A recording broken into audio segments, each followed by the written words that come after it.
all welcome to a special talk from a special guest.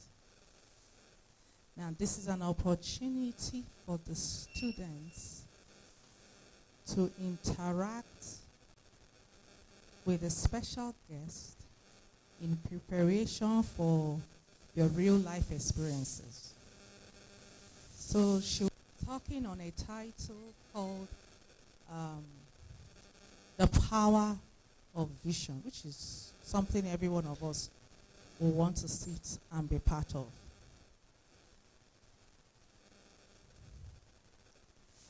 The professors here present,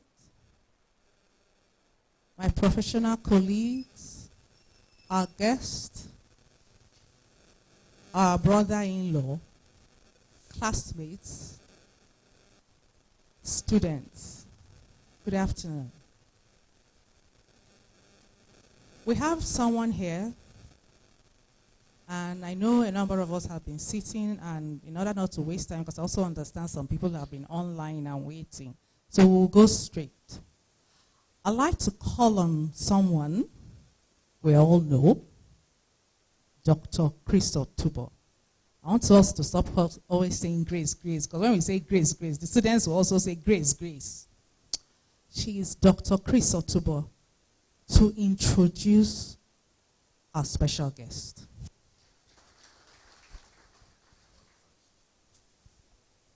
Good afternoon, everybody.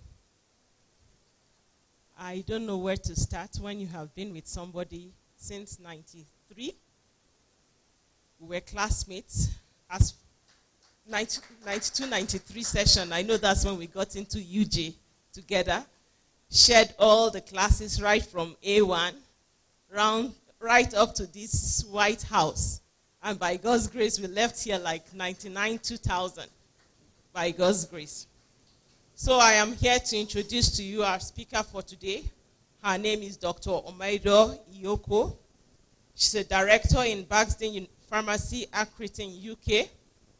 She's a specialist in mental health with expertise in dementia. She's the founder, CEO of Mental Win. So I have the honor of introducing our guest speaker this afternoon. We're not going to be doing too much of talk, but I also remember that she was my roommate in Zion Hostel, B56, to be specific. So I must also say that. So we have actually come a long way as friends.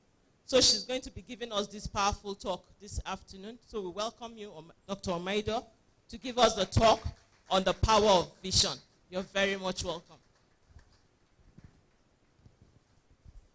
Thank you so much.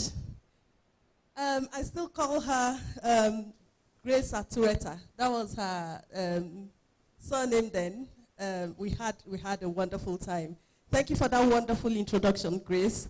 And I just want to go straight to the point. I want to appreciate the Dean of the faculty, Professor Ndidi Nguluka. Thank you so much, ma'am. It's an awesome privilege. Thank you. And Professor Nelson Ochekwe, a special thank you to you for making this possible. Thank you so much, sir. Thank you. All the professors present, I may not mention your name individually, but you are much appreciated. Thank you for gracing this occasion. Thank you. And my former lecturers, I really want to appreciate you. Dr. Laurel Femi, I saw him somewhere, but I don't think he's here. But please, a round of applause for him. Thank you so much, sir. Thank you. And my former classmates, I've just spoken about Dr. Grace, but Kagaru, yeah.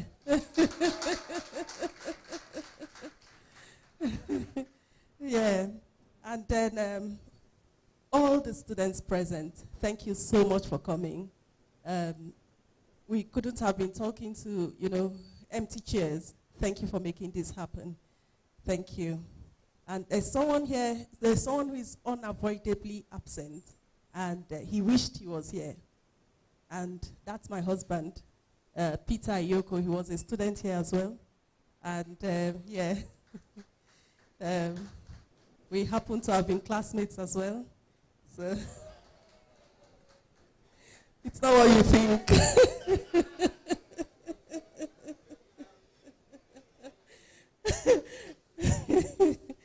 Right, thank you so much. Thank you. Right, we go straight to the talk. And what is the title of the talk today? The power of vision. The power of vision. The power of vision. Since qualifying in this same department 25 years ago, I've come to realize that pharmacists have a huge potential, a very huge potential to set the standards for the health sector globally. I'll say that again. Pharmacists have a huge potential to set the standards for the whole health sector globally. And I'll tell you why. Straight away, the first reason I say that is pharmacy is very, very versatile. You graduate from pharmacy school, you come out as a pharmacist, but you can do so many things with that one degree. It's not so for many health professionals. You come out as a doctor, yes, you can practice as a doctor, own your hospitals, but the opportunities available to pharmacists are twice or more when you compare it to that of other health professionals. So, we are going to be looking at how our vision as pharmacists can be broadened so that this versatility can be harnessed and put into use, not just for individual gain, but for global impact. I'll start with a story, and I'll tell you how my vision as a mental health pharmacist with expertise in dementia was cultivated. Now, I start like this. It's a story about a lady quite dear to me. She forgot the keys, she forgot the kids, and she forgot to breathe. She forgot the keys, she forgot the kids, and she forgot to breathe.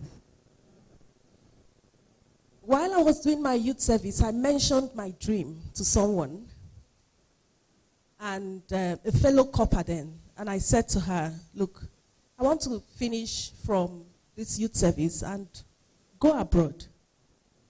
Oh, do you have anybody abroad? I said, no, I don't. In fact, my parents, they live in Benue State, and yeah, they've never been even to Ghana, not to talk of myself. But I was eager. I got a job with Standard, then it was Standard Trust Bank, while I was, because, you know, everybody, they were coming to scout us in the camp then. So I got a job with Standard Trust Bank, but I didn't find it fulfilling. We had Pfizer and other companies then coming to scout us as well, you know, for rep job. And to be honest, I admired repping. You know, they move about with their drugs, and they come, they give us talks, they bring meat pies for us, and that was very, very good. So I admired reps, but my vision was beyond the shores of the country. I mentioned it to this lady, and then she connected me to her elder sister in the UK, processed my visa. Things were quite different then. I processed my visa, and as soon as I did my personal parade, I was on the flight to the UK for the first time. Getting to the UK, it wasn't as I thought, because I couldn't practice as a pharmacist straight away. The first job I got was a job with Sainsbury's. Sainsbury's is a supermarket, you know, like your ShopRite and, you know, the big supermarkets here. So I was working as a sales girl, you know, at the counter where you buy your stuff, you bring it to me, I scan them and I cost it, and then you pay me. That was the first job I got. The level of unfulfillment was, it was palpable. Imagine me, pharmacist, Grace can tell you how long we spent in this department. And I can tell you for a fact, in those days, being in 500 level was not equivalent to being in final year. If you know, you know. So there was a time I was in 500 level, but I was not in final year. If you understand that, I'm sure you understand the language. So the length of time I had spent, here, and then I was there, doing this job and everything, because I realized I had to go back to university, spend 1 year, upgrade my certificate from B Farm to M Farm, and then do another internship. And I had just finished an internship, at University of Port Harcourt, done my youth service, and here I am having to take a step back. Well, that was the only way out, and I had to do, but I needed the money to pay the school fees, and that was what I was doing. So, where I stayed, the lady let me stay with her for about 2 months, and my stay was running out. So fortunately, I walked into a pharmacy. They have, big chain pharmacies there. I walked into a pharmacy, and I told myself, it's either they say yes or no. I walked in there, and I asked to see the pharmacist. She came out, and I said to her, look, I want to work in the pharmacy. She said, where do you work now? I said, I work in Sainsbury's, and I don't like that. She says to me, okay, what's your qualification? I told her. She said, you can't practice as a pharmacist just yet. I hope you know that. I said, yes. But I'll absorb you. Come and work as a technician in the pharmacy. Oh, that's better. So I got in there. But I started the job, but the next thing was my 2 months accommodation was running out with this lady.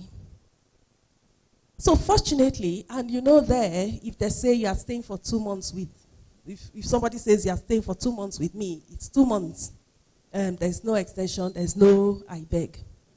So it was running out, so fortunately I started the job with this particular big chain pharmacy, and it was in a village. And then a black lady, sometimes I'm the only black person I see in a whole day. But then a black lady walks in and she asked for the odd paracetamol, and I gave her, and she said, oh, are you a Nigerian? I said, yes. Ah, really? Anyway, we connected, exchanged numbers and everything. The next time she came, she asked me where I was staying. I told her where I was staying. And she said, do you mind coming to stay with me? I live alone. I have a 3-bedroom house and everything. And that was how I got to stay with her. When I went to stay with her, long story cut short, I realized she had 3 children. None of them was in the house. They were already in the university. She was in her late 50s, and I think she needed, somebody in her house with her. But then I realized that this lady, very benevolent, very kind, she began to forget her keys. She would go out, come in, she would forget the key in, jam the door, go out, and then there was a time, this was the most dangerous of them all. I was upstairs in the room, and I could hear plastic burning. And I thought, no, this cannot be from this house. But the smell became stronger and stronger and stronger. And I went downstairs, and the kitchen was filled with smoke.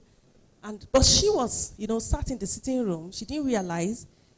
And I noticed that, this electric plastic kettle, what she had done, she had put it on the hob, on the cooker, and you know how in those days, the kettle that you put on the stove, she thought that electric plastic kettle was that type.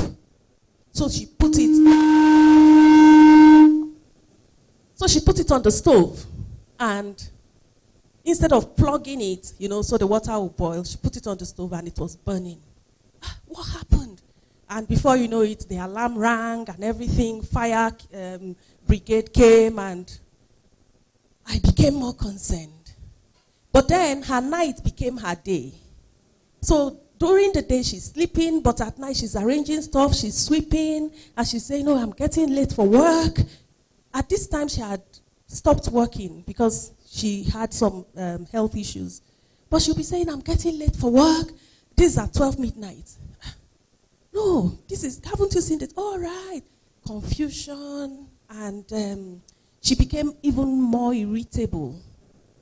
Her personality began to change and change and change until her daughter came to visit. Then she forgot the kids. She didn't recognize her daughter. Her daughter came in and she said, "Who are you?"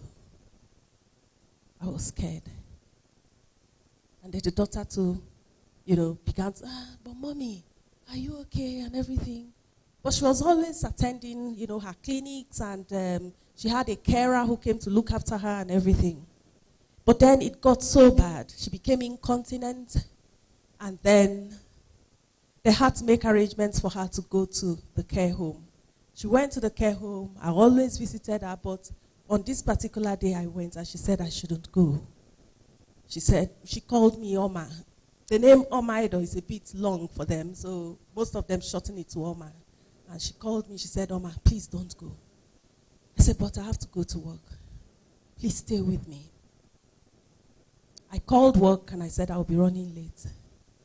And then she drew me really close. And then she said, "Oma, I love you." I said, "Oh, I love you too." She held my hands very, very tight. Then she said to me, "Good night." And then she forgot to breathe.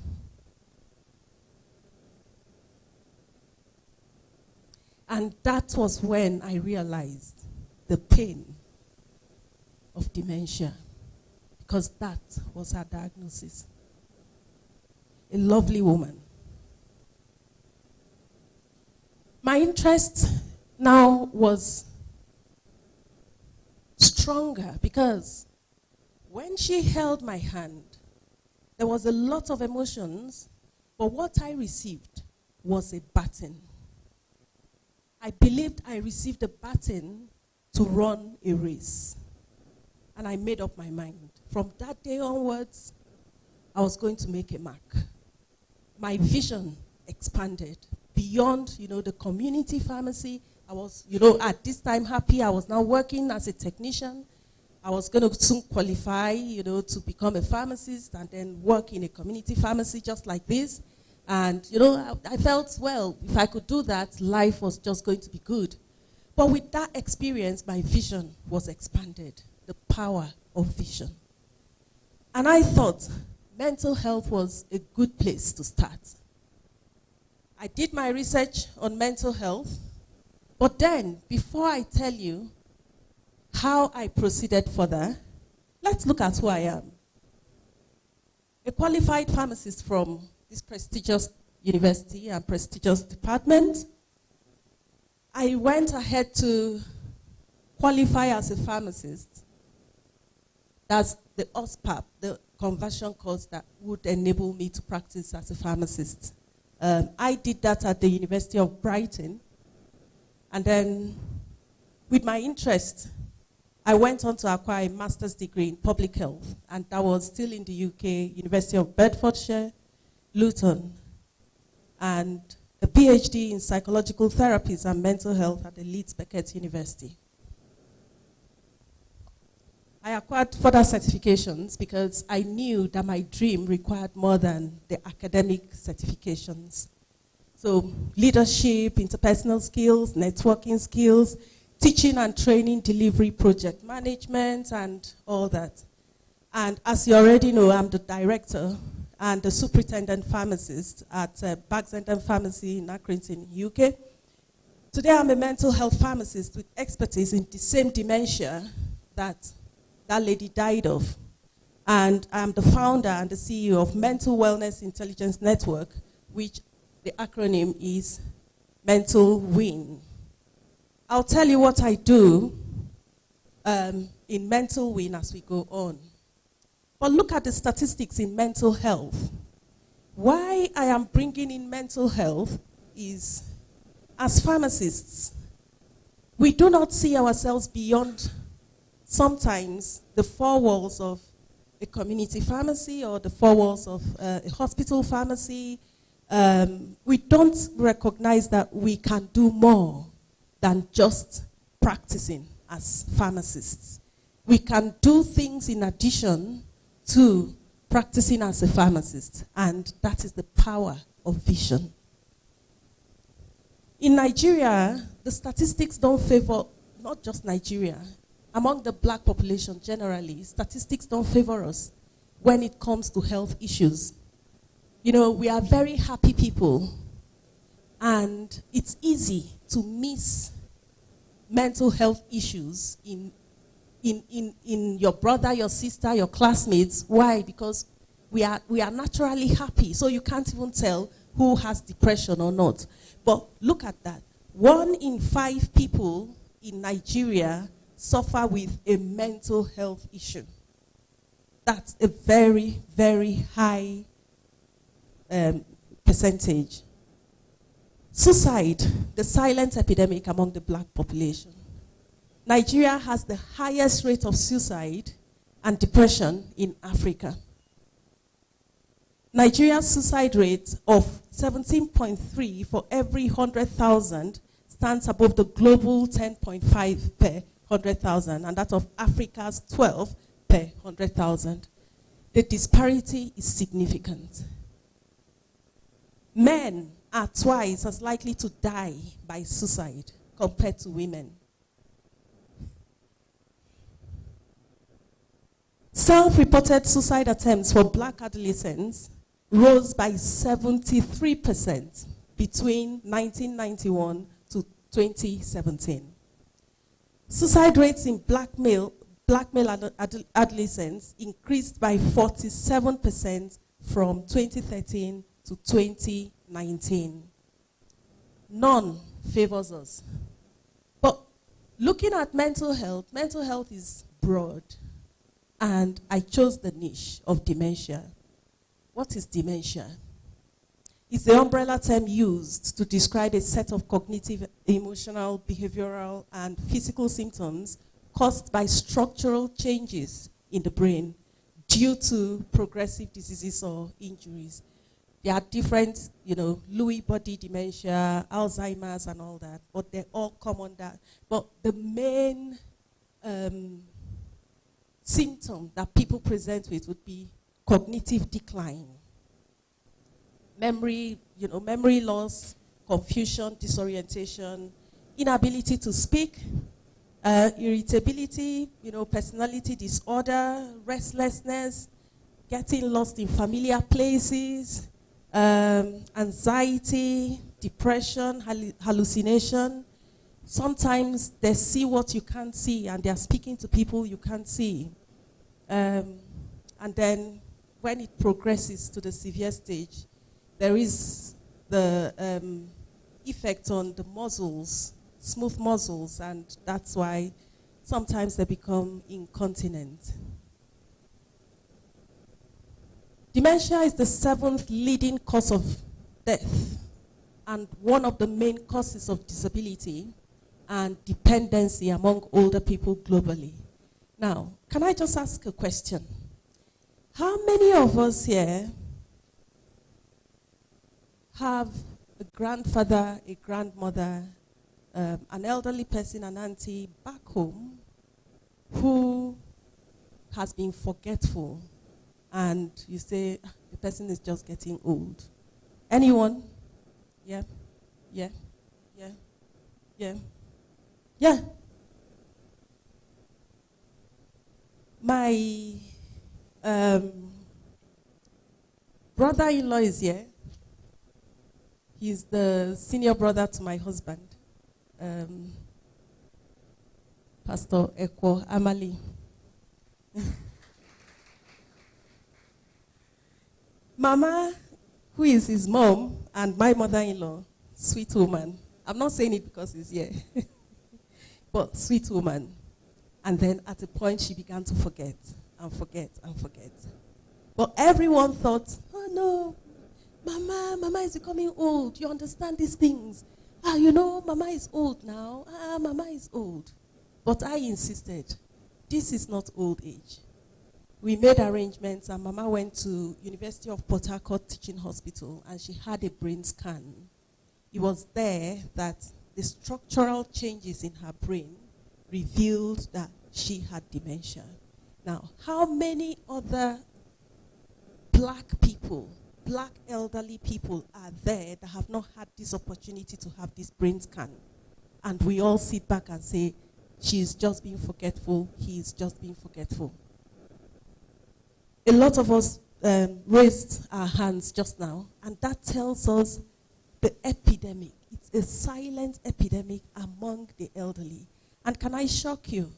It doesn't only happen among the elderly anymore.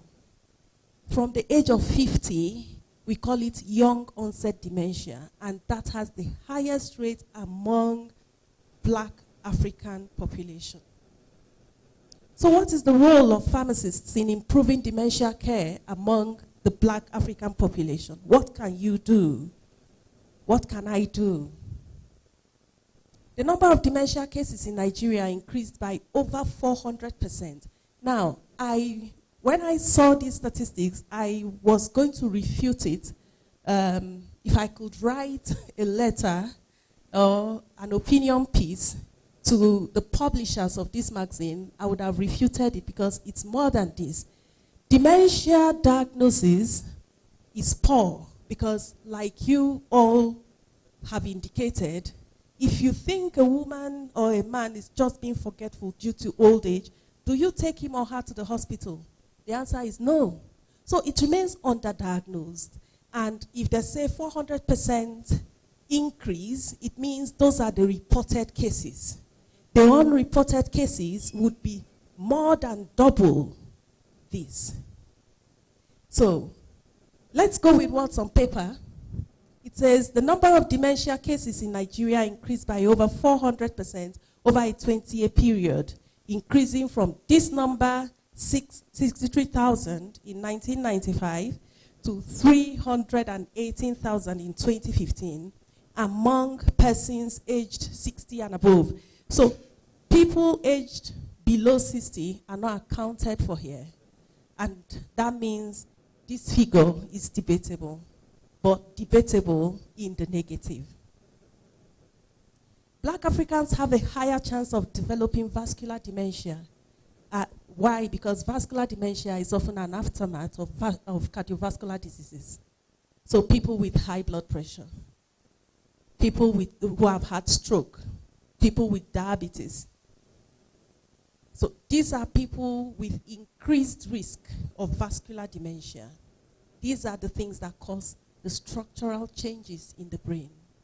And then naturally, being of lower socioeconomic status, Africans, wherever we are, even in our country, the level of poverty, there is still the statistics that say more than 60% are living below poverty level, even in Africa.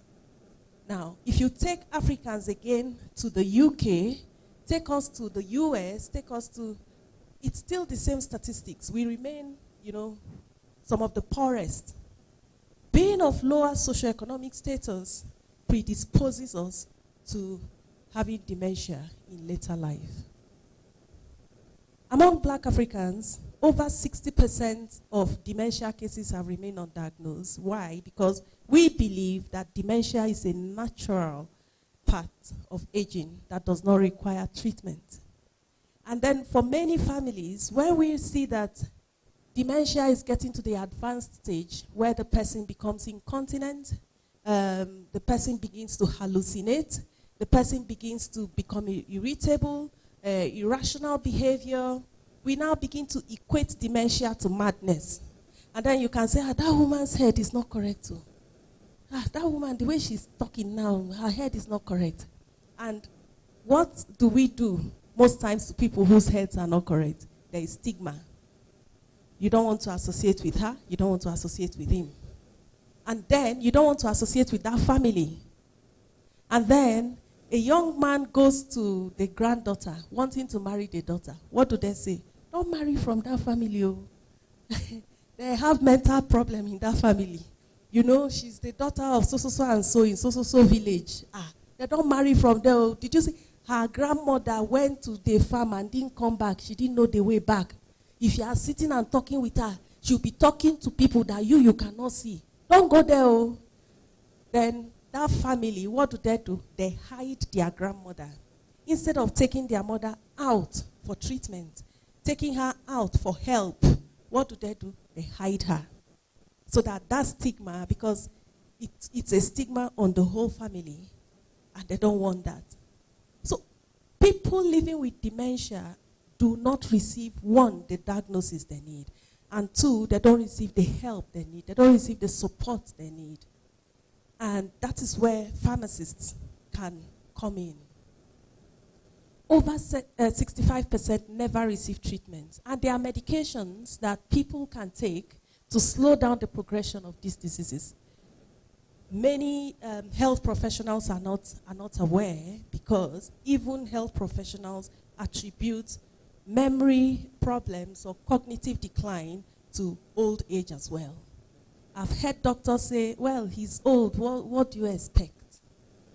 But what do I expect? I expect that the person be given the right medication that will slow down the progression of this cognitive decline. We have medications, donepezil,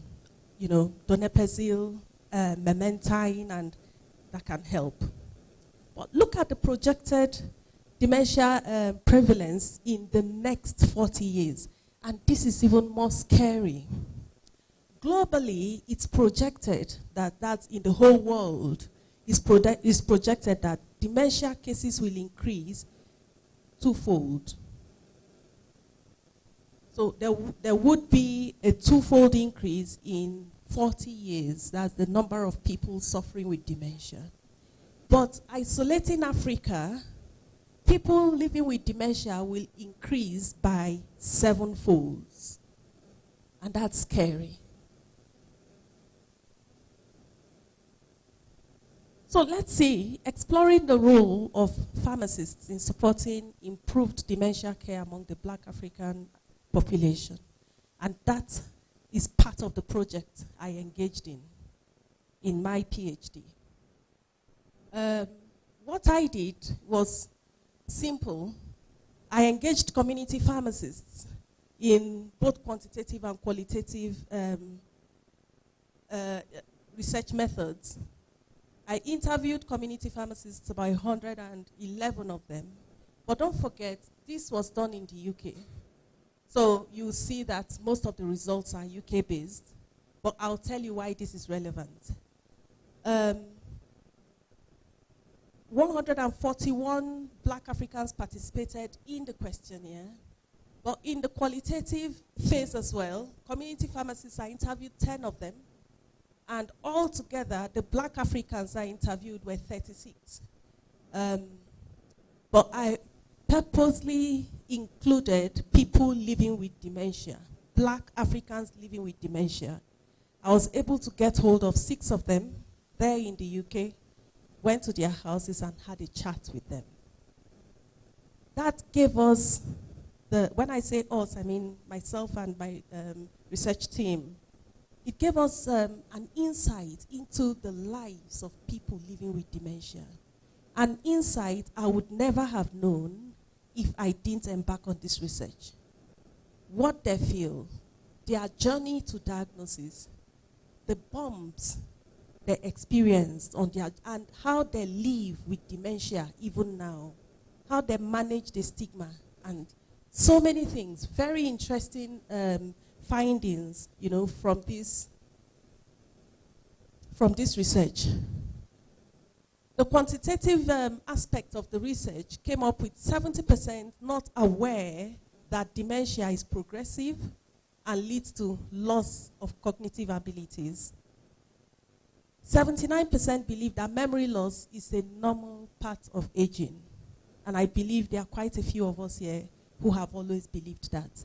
He's getting old, he's becoming forgetful. He's getting old, he's becoming forgetful. So it is normal. 65% will be ashamed of a dementia diagnosis and would like to keep it secret. So the stigma is still there. Qualitative, then, even in the qualitative methods, Black Africans still think it's a normal part of aging, it's not treatable, so why bother? Not realizing that there is help. And some people say our people don't suffer with dementia. That is a white man's disease. So, and that's because when you go to the care homes in the UK, you don't find black dementia patients there often. So everyone is white. But that's because the white people recognize dementia and they recognize that these people need to be taken care of. But our people keep their dementia patients at home. So what are the opportunities? When I spoke to the pharmacists there are over 11,600 community pharmacies in England, and close to 1 billion prescription items are dispensed per day in England. Community pharmacies in England receive a total of 1.6 million visitors every day, and this is where I'm going to. The community pharmacists also offer a non-appointment-based service. So if you receive a total of 1.6 million visitors every day, you would have received at least 600,000 patients with dementia. But they have come not for dementia. They have come for something like painkillers, cough medicines, malaria, typhoid. So when we miss the opportunity of identifying dementia in these patients, we are sort of not using our positions correctly. And that is what the pharmacists over there said to me, that they feel they are well positioned to identify signs of dementia and signpost these patients to the right place to get help. So there are women, men, they come, there are presentations, but that has to happen if the pharmacists are educated on dementia. And that's what the pharmacists they said to me, that if we don't know what the signs are, if we don't know what the symptoms to look out for are, how do we identify them? Yes, they're coming, we know they're coming, we miss these opportunities just because we don't have the training. If you want us to do it, then provide us with the training. Community pharmacists also have the opportunity to go into the community for different types of public health campaigns. And in that area too, they can support people living with dementia, raise awareness and things like that. But how my vision was birthed, Mental Wellness Intelligence Network was one of them. And what do I do? Mental Wellness Intelligence Network is an organization I set up based on the need for mental health support for black people there in the UK. They have mental health issues and they have mental health support. They have the network, but this network is not suitable. The way mental health affects black people is completely different to the way it affects white people. For example, I was at work shortly before I came, and a gentleman, a white man, came in, and my colleague engaged him in a conversation and said, "Oh, how are you? I've not seen you in a long time. How was Christmas?" And he says, "Oh no, that he couldn't remember much of Christmas." And oh, why? He said he was drunk, so that he couldn't remember that he drank himself to stupor. But that he just that has been ongoing. That he hardly has sober moments. Then the colleague asked him, "Oh, but why? Christmas is gone and you're still drinking." And he goes, "Look, to be honest, I am drinking and drinking and drinking and waiting for the time to tick. When the time is right, I'll take my life." And he said it that bluntly. Now, I was at the back. I could hear the conversation. And I quickly came to him. And I said, "Can I have a word with you?" So I took him into the room, administered what we call mental health first aid, and then signposted him to the right place for help. His mom later called me to thank me for what I did.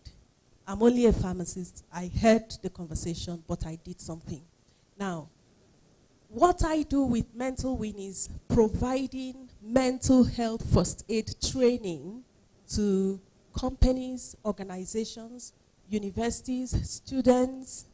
And what is mental health first aid training? Mental health first aid is just like, you know, the normal first aid. Somebody falls down or somebody cuts the hand, you put a plaster there first, do any small, you know, first aid, and then send the person. If the person needs to go to the hospital, the person goes to the hospital. But that initial attention you give to that patient makes a lot of difference. Stopping the blood from flowing, at least to keep the person alive until the person is able to see a doctor. And that is what I have been doing under Mental Wing. So with companies like, you know, the supermarkets, I train their staff where every staff looks out for each other. And because while you are working, there could be conversations going on while you're working. And that kind of conversation that came up and said, oh, that he was going to commit suicide. That man was, if he was working, he was not going to tell his boss, but he can say jokingly among his colleagues. Now, if you have mental health first aid training, you can pick it straight away and know that, yes, there's something wrong with this person's mental health. You can identify the mental health challenge. You know exactly what to do, what to say, and where to signpost the patient to. So mental health first aid training, I also deliver that to faith communities as well. In the church and in the mosque, and you know, there are Hindu communities, different types of religions there. I go there because most people confide in their faith leaders. So if they're having problems with immigration, problems with their health, problems with anything, they'll first of all go and tell their pastor, or they'll tell their imam, or tell their faith leader. Now, if these faith leaders are educated on mental health first aid, they know that, okay, yes, while I am administering, you know, the spiritual aspect, I am also aware that, okay, this person, what's coming on is depression, or what's coming on is anxiety, or what's coming on is a crisis, you know. So I do that for faith communities. I also do that for universities, for students and for staff, mental health first aid. So students are able to recognize mental health issues among themselves. It's easier because most people with mental health conditions will not tell, they won't go to the doctors, but they will discuss it among themselves. So if you are aware, you will be able to help your colleague. The one in the pipeline is Dementia Africa. Dementia Africa is it's already a registered organization. I finished off with the registration just before I came to Nigeria. And what Dementia Africa is about is a consortium of people who are interested in dementia, people who are interested in supporting dementia care. And it's going to happen like a congress or a conference, and it's an annual conference where researchers in different aspects of dementia come together, give their presentations, let's know what's going on. But it's going to be dementia research by black people, for black people, with black people. Thank you. So dementia, there is Dementia UK, there is Dementia Europe, but there's no Dementia Africa. And that tells us that if we wait for Dementia UK and Dementia Europe to do the research for us, the statistics will remain unfavorable for black Africans. And as community pharmacists, there are areas you can fit yourself in. It could be in the area of research. It could be in the area of, you know, being a pharmacist in a care home. So you don't have to go and, you know, necessarily stand behind the counter and count pills. But there are places you can work here, right here in Nigeria, anywhere in the world where there are care homes. You set up your care homes for dementia, be the pharmacist there, making sure that they have the right administration of medications and they are well cared for.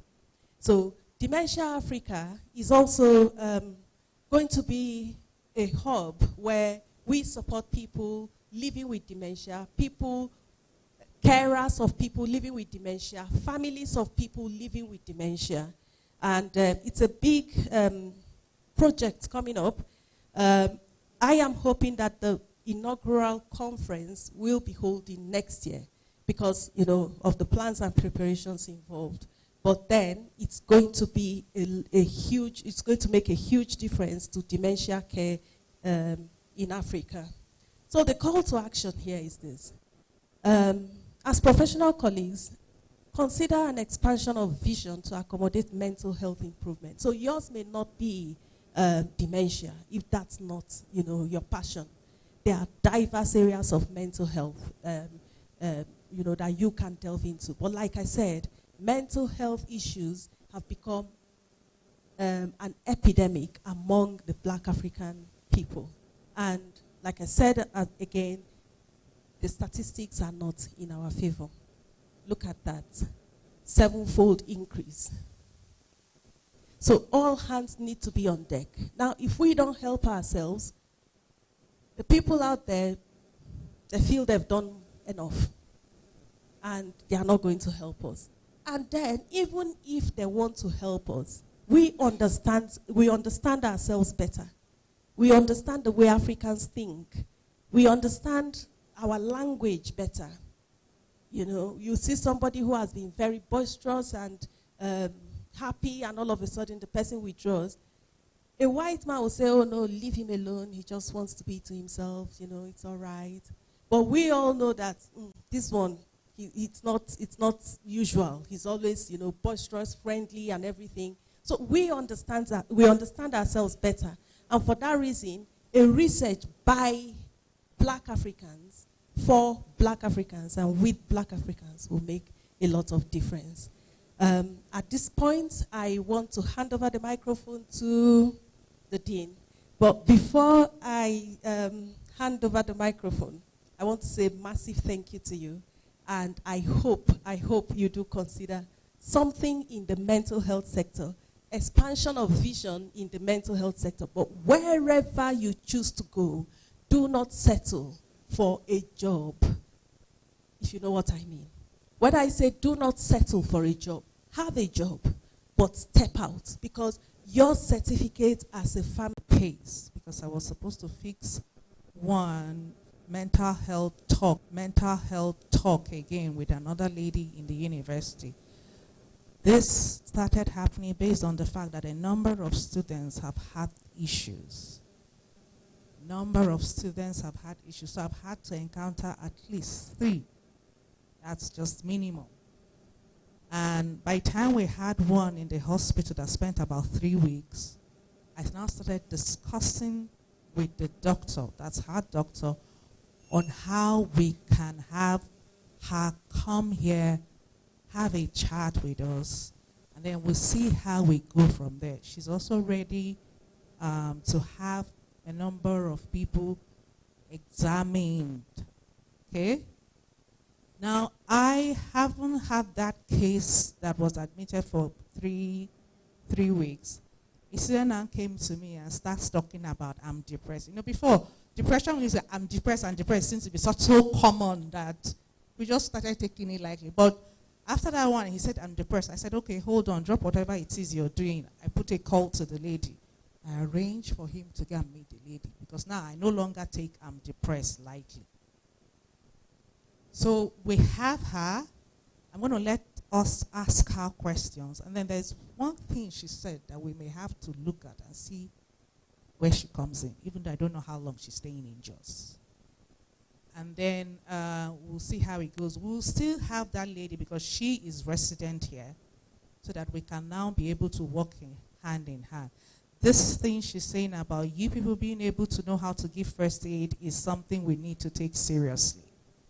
Does that make sense? Because if, like the lady that was in the hospital, that thing has been with her for more than 3 years. But nobody identified it early until she went off. Okay? So it's important so that when you see such cases, it becomes easier for you to be able to quickly report it and the person gets help early. So let me not talk too much. Questions?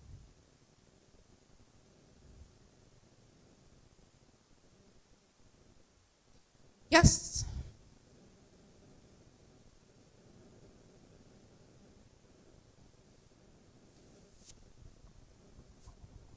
Good afternoon, everyone. Thank you very much, Ma, for the lecture. Please, I would want to ask, as you studied pharmacy and then you graduated, now you're a pharmacist practicing mental health. How can we manage our own mental health before we can administer this? Because pharmacy school has its own.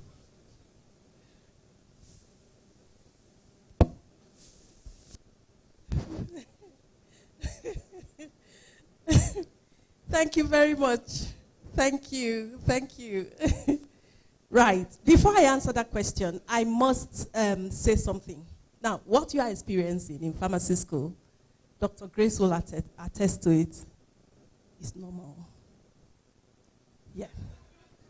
Let's start with that. So that we don't start a pity party, right? We don't start a pity party. I will tell you how to address that, but before we go there, we don't start a pity party. Pharmacy as a course in any part of the world is difficult. Any part of the world is difficult. Yeah. Why? How I know? Sorry, I forgot to add. I'm also a qualified pharmacist in Canada, right? So I had to write exams to qualify in Canada. So I'm qualified here in Nigeria. I maintain my certificate here. Qualified in the UK. Maintain my certificate there. I'm qualified in Canada as well. And the exams for Canada is not easy, right? So when I say it's not difficult, it's difficult everywhere, I know what I'm talking about because I heard somebody say, how do you know? Right, so it's not easy. And it's going to take a toll on you, but it's the resilience you build. But I can tell you for free and for a fact that I think Kagaru will attest to this because Kagaru was in Huddersfield, last year? Yeah. He will attest to this. When our students go out there, we don't finish, if you like, have how many carryovers here, but go there because of the resilience, how you have been trained and built here. Most of us end up with distinction. You hardly see people fail. You hardly see people, Nigerians, you hardly see us fail. Because most times, lecturer, one of the exams I wrote at University of Brighton, the lecturer came, hello, you see, this exam is going to be very tough, very, very tough, so you've got to be prepared. I'm just going to give you 7 questions, and out of the 7 questions, I'd like you to answer 5. And in your exams, 5 of them will come out. She puts all the questions for us and everything. True to her word, 5 questions that she put there came out, word to word. What else do you need? Why won't you have distinction there? What else? When, if they give you that one, all you need to do is cram the thing, just walk.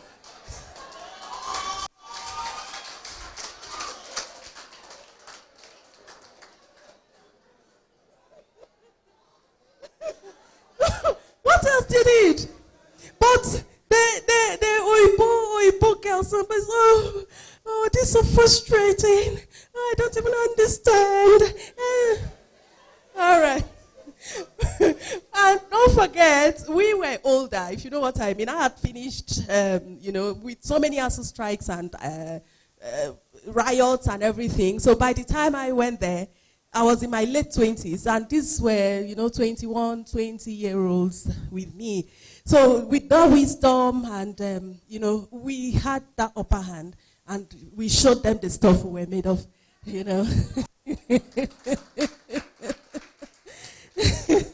Right. So that said, mental health is real. It's real. Managing your mental health should be paramount. Know yourself. Know what you are capable of doing per time. Now, if you find yourself getting to that point, a tipping point where you know that, look, this is taking its toll on me, step back. Step back, reanalyze your manner of reading. There are people who wait till last minute to read. At that time, they are stressed. Reanalyze what you have been doing and change it a bit to make it more suitable for you. We have this thing that we must read at night or do TDB to be able to pass. If that is not your style, don't do it. Don't do it because James did it last night and James came and was intimidating you with that pharmacognosy and was telling you how he saw calcium oxalate in his calcium oxalate crystals in his dreams.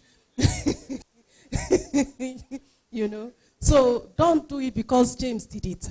Know yourself. Know what works for you. And stick with it. Number one. Then number two, start early. Let your planning, your preparations start early. You know, if you start early, you will have no pressure. You will not come to that point where you are, you know, thinking, this exam is next week, I'm not even prepared. It raises your blood pressure to start with, and it increases that level of anxiety. It makes you lose focus. You become irrational. You begin to hallucinate, and then there are changes. The serotonin, the dopamine level in your brain begins to change. So it's everyday way of living that would help you manage. But like I said, I don't want you thinking that this pharmacy school is something else. So it's building your mental muscle. Stick with it, and you'll get there. Does that answer your question? Thank you.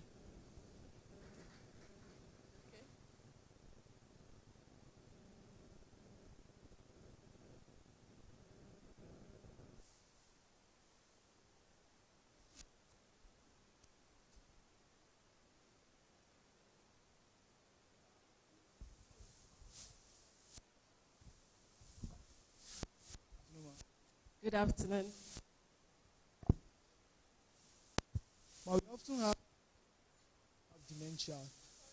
We often who have dementia.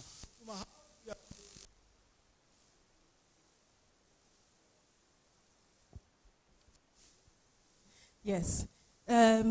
My brother-in-law is here, and that question, it applied to me too, because my husband is number 5.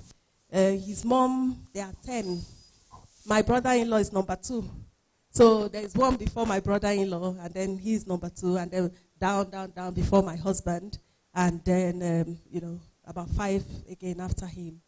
And, okay, this is me, with, PhD, dementia, and then I've just, my head was hot, as in, this is the dementia expert you're talking about, you've never seen before. And then Mama comes down with, dementia. And all I'm seeing is dementia.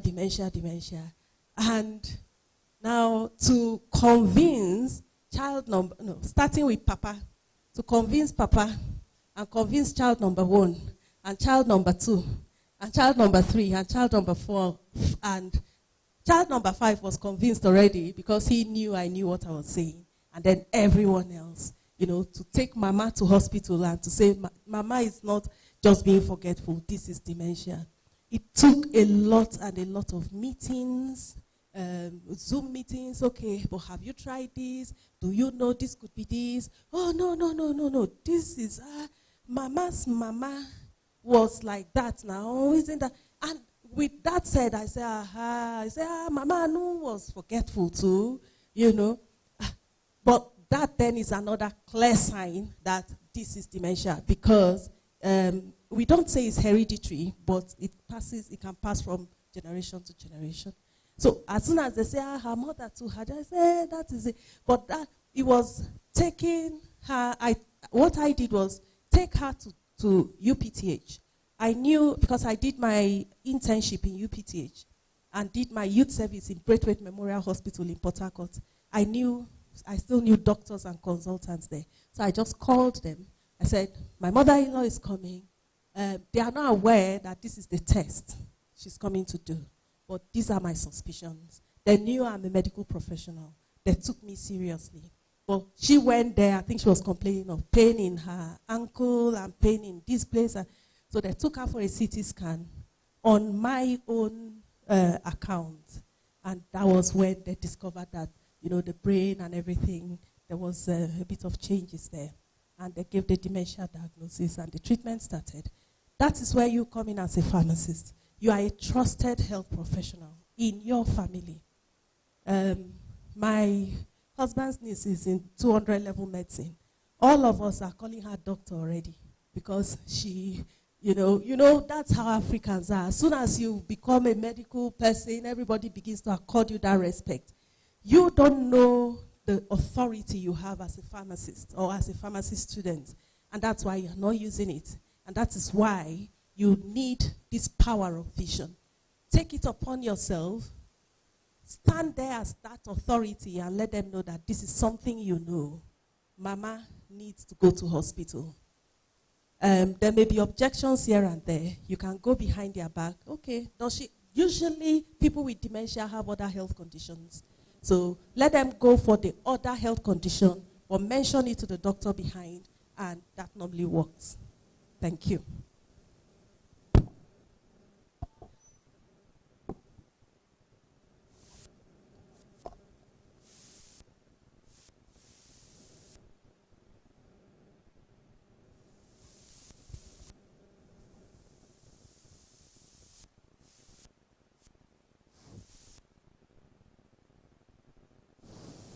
It's on. Okay. Good afternoon, ma. And thank you for the talk. Okay.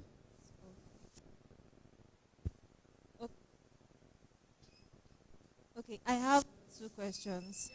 My first question is, you had made mention of the fact that our normal pharmacy training would help us build mental muscle.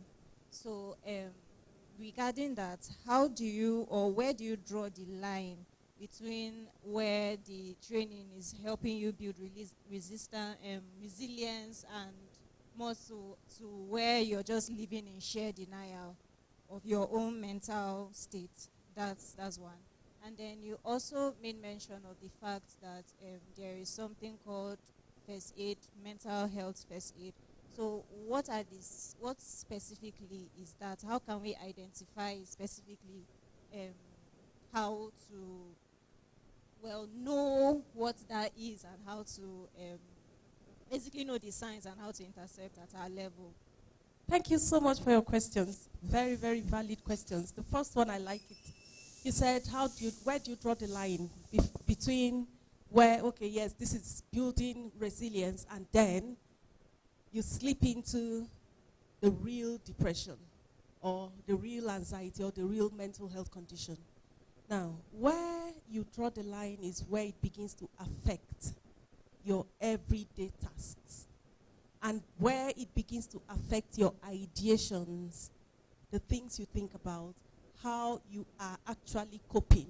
There are times, yes, the exams are there, the tests are there, the practicals are there and everything, but you still have that zeal, to carry on. You are tired and everything, but you still have a positive mentality towards being in pharmacy school. You are still happy being in pharmacy school. But then it's a gray area. It's not black and white where you just go straight into depression or straight. It's normally a slow and gradual process. But where you begin to identify that different types of ideas are now, one is you want to leave the department. It's a clear sign. You were excited when you got admitted. Now what's happening? That's number one. And then two, you just feel you can't take it anymore. You begin to wonder, is life worth it? And then you begin to think of other people who, have gone. Would it even be better to do? Because if you drop out, your parents will be disappointed, and you don't want that. So you'd rather disappoint yourself and just end it all. Such thoughts, when they begin to come in, you know that it's time to actually seek help. When you become withdrawn, things that used to interest you, despite your hectic schedule, no longer interest you, you have to begin to check yourself. Oh, am I slipping into depression? So that's that. But if you ever feel that this building of mental muscle is going above and beyond your capacity, seek help straight away. So that's that. The second one is the mental health first aid training. Mental health first aid training is usually a 3-day training. So it's not something I can, brush over now and say, this is what it is, this is what it is. But it's just a way of explaining that administering mental health first aid is just like administering normal first aid. But it comes, for different types of mental health conditions, there are different types of first aids. And it also comes with identifying the signs, the symptoms. It's not for you to diagnose, but you can suspect, because over there we leave diagnosis for doctors. But you can suspect once you see certain signs. So you will have to take it one by one when we do the training. We take anxiety. What are the signs? What are the symptoms? What you expect to see? Also, you take, maybe schizophrenia or any type, dementia, anything at all. Take it, break it down, and then we look at, the different presenting symptoms, and we teach you what to do, how to handle it, what to say, what not to say, how to help that person until the person gets the help he or she needs. So basically, that's mental health first aid training. It's not a one-day thing. It's not a 1-hour training. It's usually a 3-day training I hold when I do it for universities and other organizations. Thank you very much.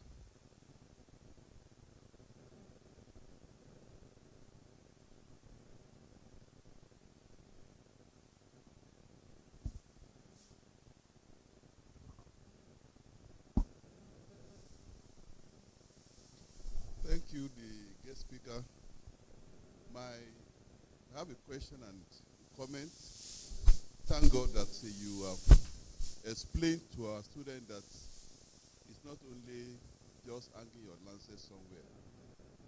Our profession is a versatile profession. And thank God this morning when I was one of the classes, 600 level, we are talking about public health in pharmacy. I explained to them that they need to move out and also do some certification. Then, when you mentioned Dementia Africa, I became very interested. And also, I became worried when you said dementia is an epidemic episode in Africa or in Nigeria. I'm aware that in other countries, other clients like in America, they have therapists. And the burden, major burden, is on government, or I don't know, they pay therapists on for this. And based on that, people are able to report, they link them to therapists, mental therapists. And then the mental therapists are being paid. I want to find out your own Dementia Africa, whether there's any plan to be able to suggest these ideas to our government. Because if you have this epidemic, which will continue to increase, how do we slow it down? Because we are talking about prevention now. I don't know which stage we are now, whether in the primary or tertiary the prevention, or whether it's or secondary the prevention. But we need to prevent. If not, we continue to have problems. Since we know there are some models somewhere, can't we bring some of those models to Nigeria? It may not be totally holistic, but let's start somewhere. Because even some therapists in America, some of them, they come to Nigeria, they are doing their work through online and rest of them. So that's just my suggestion or my question, whether your organization has plans to be able to bring that idea to our government. So let them do something about it. Thank you and God bless. Thank you so much, sir. Thank you. I appreciate that question. Thank you. Yes. So Dementia Africa is a foundation, and part of the plan is to meet with, is to source funding from people, from the manufacturers of dementia medications. Now, these dementia medications are not quite common here in the UK, in Nigeria, but it's quite common over there. So what we plan to do is to source funding from them with the promise that their medications would be marketed here in Nigeria and in Africa. So it's a win-win. So we are winning from the funding they give, they are winning from the sales of their medication, because the more the doctors are aware, the more the diagnosis does, if there's an increase in diagnosis, there'll be more demand for their medications. And if that medication is in this country, it will be more money for them. So funding for us, but more money for them. Now, I went for Alzheimer's Europe conference in October, and I was privileged to be one of the guest speakers there as well. Went for Dementia UK Congress sometime July last year. I was privileged to be one of the guest speakers.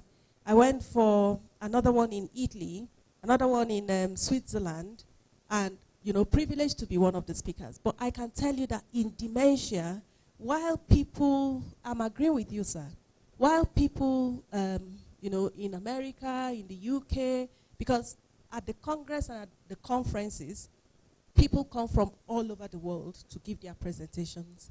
And the Western world as a whole and Europe, they have gone so far with dementia care and dementia management. They are using things like assistive technology. They've gone to the level of AI, using AI. Your mother who has dementia could be in her room. You have your gadgets, not just the CCTV, but you have your gadgets to be monitoring what's going on within her brain, sitting somewhere far away, kilometers away from where your mother is. And you can tell when she's going to go into crisis and where things are going to change for her, and then you respond quite quickly. They've got such technology, and that is where they are at the moment. They are at the verge of discovering medications that can actually cure dementia. Some have come out, but they have not been approved. What we have at the moment is medications that can delay the progression. That's the one that has been approved.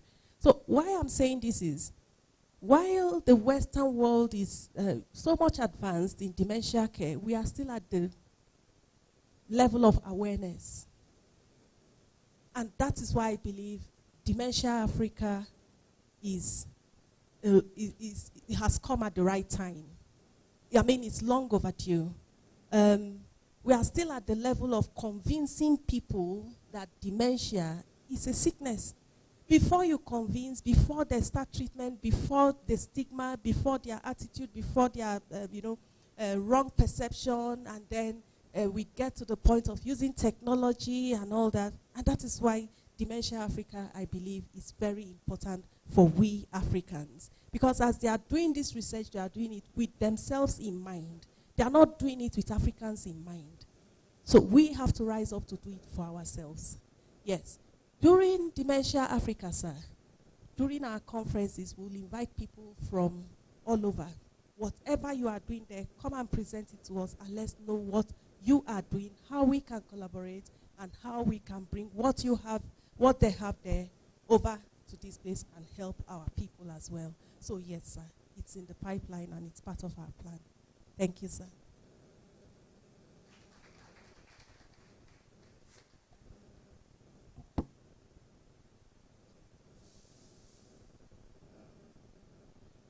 It's a pleasure to have you.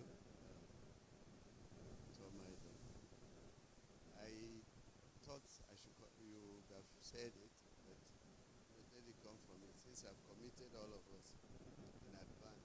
Actually, she approached me concerning the Dementia Africa, and I did also commit myself and those who will go with me that we will be involved. And as a faculty, we'll participate in the network. So, of course, if we have... Thank you so much, sir. So let me say yes, it round of applause. And hopefully we could have a small meeting with a group of people I've spoken to from the faculty also, faculty members who are interested in this. And it will expand, so you indicate interest if you are interested. The last thing I want to say is that I think mental health, we've taken it too much for granted. It's okay for my grandmother, who also had dementia. She died at 103. And at that stage, of course, we say the same thing. Mama, it's time now. Maybe she would have lived longer. But it's okay to be in a village setup or in a community and get lost and don't recognize your door and enter another person's room. Right? And I had also seen it in UK, where the elderly, they don't, when it comes to driving skills, people hardly forget. And I see an elderly woman, an elderly man, driving into the one-way. A number of times I saw it in the police quickly enough. But in Nigeria, you don't find the police. And I find more people driving against traffic now. I don't know, you are left to conclude what that implies. And if you are one of those driving one way against traffic, I think I will finish the sentence. Lastly, it's very, very interesting. Like she said, I don't want to start saying it again, but you, the mother, the father, was in primary school. So it's a long journey. But what I'm trying to say by that is that when you look at yourself,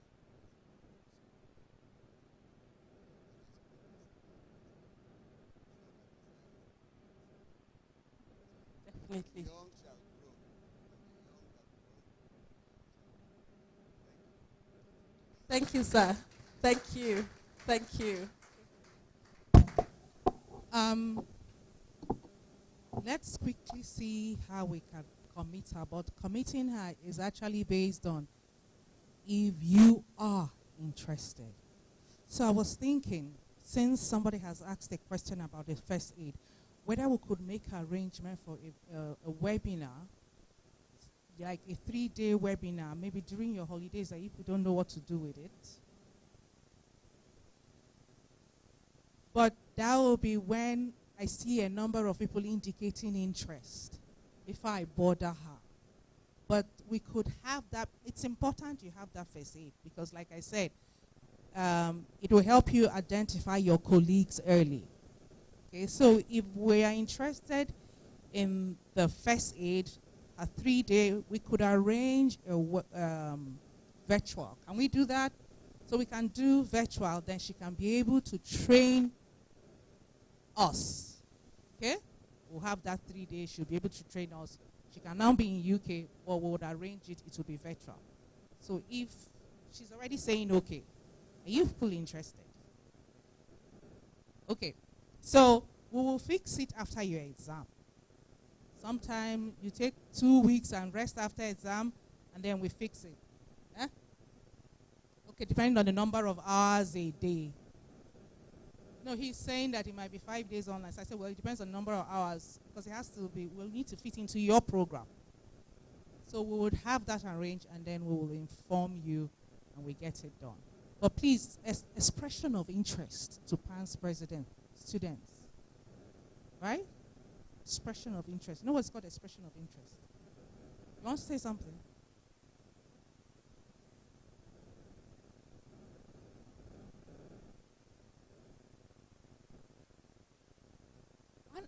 We can arrange certification. Yes, we can arrange certificate of attendance. Okay? That one, not a problem. So, because also what I do during the training is to appoint mental health champions. Yeah. So the champions are the ones you first report to but the champions are the ones that would actually keep an eye on, the students to see what's going on in the hostel and here. So yeah, apart from the general, training, there's also appointment of the champions. We're good, right? So I want a resounding and standing ovation for Dr. Amaudi.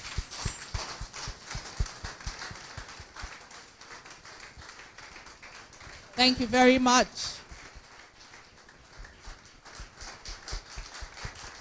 Thank you very much. Now I'm proud of my students.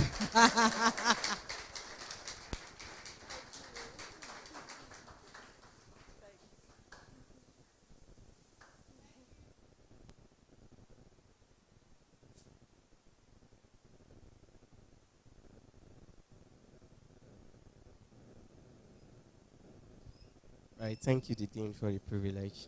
Thank you so much, Ma. Sincerely, on behalf of these students here seated, we want to appreciate this good time you've given to us to learn. And the funniest thing is, I think we have been so imparted that we are ready to take over from you. So that's the spirit you've put in us. So I'm so sure in the next meeting, you'll be having lots of pan sites, and maybe more than 200 online that you'll be, mentoring. Thank you so much. And your team, I think someone came with you. We sincerely also want to appreciate them. Sir, Professor Nelson, thank you, sir, for always giving us opportunity to learn.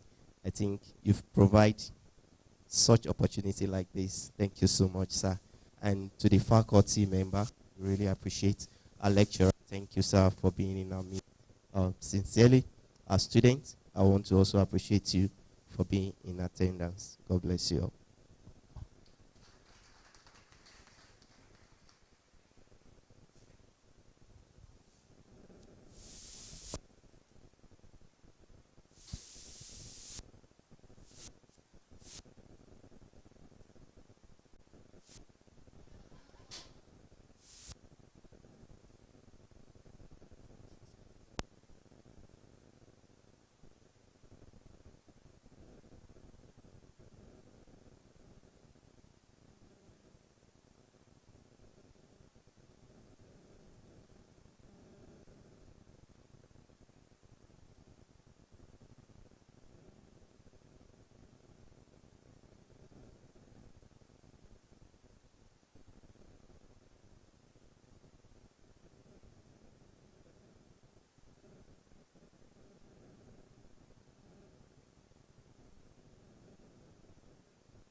Please, we would like our guest speaker to please come forward.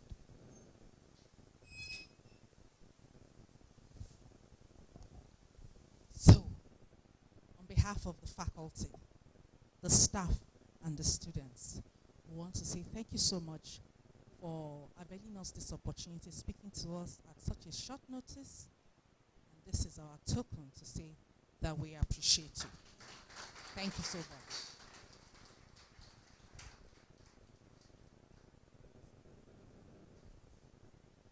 I didn't expect this. I'm glad. I'm so happy to be back to give back. Whatever is in it, I appreciate it. Thank you so much. Thank you. And Dean, I want to say massive thank you to you. I'm honored. Thank you. Professor Nelson, I'm honored. Thank you so much. Thank you. And to the students, thank you.